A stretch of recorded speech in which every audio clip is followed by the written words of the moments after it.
मीठी की बारिश। हीरापुर नाम का एक बहुत पुराना गांव था। उस गांव के चारों तरफ बहुत सारे जंगल और पहाड़ थे। गांव के सारे चरवाहे जंगल और पहाड़ों पर अपनी अपनी बकरियां और जानवर लेकर जाते थे। उसी गांव में घनश्याम नाम का एक लड़का भी रहता था। घनश्याम बहुत ही गरीब था। घनश्याम के पिताजी एक गरीब किसान थे। उनके पास केवल 3 बीघा जमीन थी। उसी से वो परिवार का खर्चा चलाते थे। घनश्याम की एक बहन भी थी जिसका नाम शीला था। घनश्याम ने अपने घर में 2 बकरियों को पाल रखा था। वो दोनों बकरियों को लेकर रोज पहाड़ पर जाता था। दोनों बकरियां दिन भर पहाड़ों पर घास और हरी हरी पत्तियां खाती थीं और घनश्याम पेड़ की छांव में बैठकर सोता रहता था। एक दिन घनश्याम पहाड़ के ऊपर बकरियां चरा रहा था। तभी अचानक जोर की बारिश होने लगती है। पहाड़ के ऊपर एक बहुत पुराना माता का मंदिर था जो खंडर हो चुका था। घनश्याम अपनी दोनों बकरियों को लेकर मंदिर में छुप जाता है और बारिश के रुकने का इंतजार करने लगता है। पर शाम हो जाती है लेकिन बारिश बंद नहीं होती। घनश्याम कहता है, हे भगवान, बारिश तो रुकने का नाम ही नहीं ले रही है। अब मैं क्या करूं? अगर पानी में भीग गया तो बीमार पड़ जाऊंगा और मेरे पास तो दूसरे कपड़े भी नहीं हैं। घनश्याम बहुत गरीब लड़का था। उसके पास केवल एक जोड़ी कपड़े थे। उसी से वो अपना काम चलाता था और इस तरह बारिश बंद होने का इंतजार करते करते रात हो जाती है। खंडर हो चुके मंदिर के अंदर बहुत सारी लताएं लगी हुई थीं। घनश्याम पेड़ की लताएं तोड़कर अपनी दोनों बकरियों को मंदिर के अंदर बांध देता है और वहीं नीचे जमीन पर लेट जाता है। थोड़ी देर बाद घनश्याम को नींद आ जाती है और वो सो जाता है। रात में घनश्याम एक सपना देखता है। बारिश का महीना शुरू हो चुका था। एक दिन घनश्याम के पिताजी घर में घनश्याम से कहते हैं, बेटा, और अभी तक खेतों में बुआई नहीं हुई है। घर में कुछ पुराने बीज रखे हैं, तो मेरे साथ खेत पर चलो, हम दोनों मिलकर बुआई कर देंगे। लेकिन पिताजी, दोनों बकरियां सुबह से भूखी हैं और उन्हें लेकर जंगल में भी तो जाना है। तब घनश्याम के पिताजी कहते हैं, आज बकरियां चराने शीला चली जाएगी, तुम मेरे साथ खेत पर चलो। घनश्याम अपने पिताजी की बात मान लेता है और इसके बाद दोनों बाप बेटे बीज लेकर खेत की तरफ चल पड़ते हैं। रास्ते में चलते हुए घनश्याम के पिताजी घनश्याम से कहते हैं, बेटा, कुछ दिनों बाद रक्षाबंधन का त्योहार आने वाला है। हर बार की तरह इस बार भी रक्षाबंधन का त्योहार ऐसे ही निकल जाएगा। तब घनश्याम कहता है, तो क्या हुआ पिताजी, हमारे पास पैसे नहीं हैं, लेकिन हम खुश तो हैं। इस तरह बात करते करते दोनों बाप बेटे अपने खेत पर पहुंच जाते हैं। दोनों दिन भर मेहनत करके खेत की बुआई करते हैं और शाम को वापस अपने घर लौट आते हैं। घर पहुंचते ही घनश्याम के पिताजी आज पानी तो लाना। लेकिन अंदर से कोई जवाब नहीं आता। तब घनश्याम के पिताजी घनश्याम से कहते हैं, बेटा, अंदर जाकर देख, शायद शीला रसोई में होगी। घनश्याम अंदर जाकर देखता है लेकिन घर में शीला नहीं थी और दोनों बकरियां भी नहीं थी। घनश्याम तुरंत दौड़कर बरामदे में आता है और पिताजी से कहता है, पिताजी, शीला अभी तक जंगल से बकरियां लेकर नहीं आई है और थोड़ी देर में रात होने वाली है। मैं जंगल जाकर देखता हूँ। जाओ बेटा, लेकिन जल्दी आ जाना।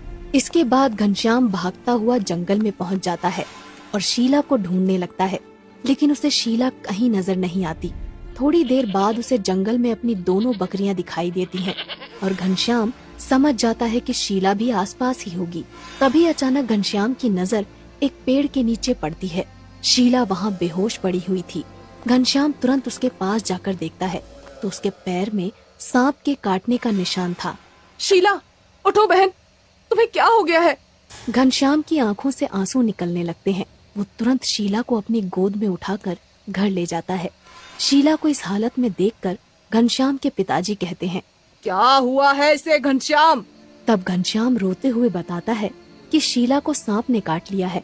घनश्याम के पिताजी तुरंत दौड़ते हुए गांव के वैद्य के पास जाते हैं। वैद्य तुरंत आकर शीला का इलाज करता है और घनश्याम के पिताजी से कहता है, अब घबराने की कोई बात नहीं, थोड़ी देर में इसे होश आ जाएगा। मैं एक जड़ी बूटी दे रहा हूँ, रात को दूध के साथ मिलाकर पिला देना इसे।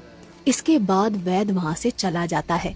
थोड़ी देर बाद शीला को होश आ जाता है और वो घनश्याम के गले लगकर रोने लगती है। घनश्याम शीला से कहता है, आज के बाद तुम कभी अकेले जंगल नहीं जाओगी। दोनों भाई बहन का प्यार देखकर पास में खड़े घनश्याम के पिताजी की आंखों में आंसू आ जाते हैं। अगले दिन घनश्याम दोनों बकरियां लेकर जंगल कपड़े में रोटी और अचार अपने भाई घनश्याम के लिए बांध देती है।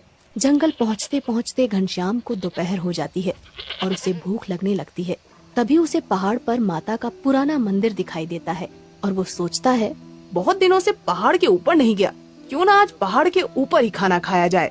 और घनश्याम अपनी दोनों बकरियों को लेकर पहाड़ के ऊपर पहुंच जाता है। वो दोनों बकरियों को पत्ती डालकर मंदिर के अंदर चला जाता है। मंदिर के अंदर घनश्याम को कुछ चमकदार चीज दिखाई देती है। वो मंदिर के अंदर जाकर देखता है तो दंग रह जाता है। मंदिर के अंदर सोने की राखी की बारिश हो रही थी। पहले तो घनश्याम को अपनी आंखों पर यकीन नहीं होता, लेकिन जब वो पास जाकर देखता है तो सचमुच चारों तरफ सोने की राखियों की बरसात हो रही थी। घनश्याम एक राखी को अपने हाथ में उठाकर कहता है, रक्षाबंधन के दिन शीला ये सोने की राखी मेरे हाथ पर बांधेगी तो उसे बहुत अच्छा लगेगा। इसके बाद घनश्याम अपनी शर्ट उतारकर बहुत सारी सोने की राखियां उसमें बांध लेता है और वापस अपने घर आ जाता है। घनश्याम को देखते ही शीला कहती है, अरे भैया, आज इतनी जल्दी वापस आ गए और बकरियां कहाँ पर है? तब घनश्याम थोड़ा हकलाते हुए कहता है, अरे वो शीला, मैं घनश्याम सोच में पड़ जाता है कि शीला को सब कुछ बताऊं या नहीं, लेकिन शीला के लगातार पूछने पर घनश्याम उसे सारी सच्चाई बता देता है। घनश्याम पोटली खोलकर पहले तो शीला को यकीन नहीं होता, फिर वो घनश्याम से कहती है, भैया, मेरे पास एक आइडिया है। रक्षाबंधन के दिन हम लोग बाजार में सोने की राखियों वाली दुकान लगा लेंगे। इसमें हमें बहुत पैसा मिलेगा। तब घनश्याम कहता है, तुम बिल्कुल सही कह रही हो बहना, हम ऐसा ही करेंगे। थोड़े दिनों बाद रक्षाबंधन आ जाता है और घनश्याम बाजार में अपनी दुकान लगा लेता है। सोने की राखियां बाजार में बहुत महंगी बिकती हैं और घनश्याम ढेर सारा पैसा कमा लेता है। ये त्योहार घनश्याम और उसके परिवार का सबसे अच्छा त्योहार था। इसके बाद घनश्याम हर साल रक्षाबंधन के दिन सोने की राखियां बेचकर खूब पैसा कमाता है और जब राखियां खत्म हो जाती हैं तो दोबारा से पहाड़ के ऊपर जाकर उसी पुराने मंदिर से राखियां ले आता है। इसी तरह सोने की राखी वाली बारिश से घनश्याम बहुत अमीर रहने लगता है। तभी अचानक घनश्याम की नींद खुलती है। सुबह हो चुकी थी और बारिश भी बंद हो चुकी थी। घनश्याम अंगड़ाई लेते हुए कहता है, क्या था?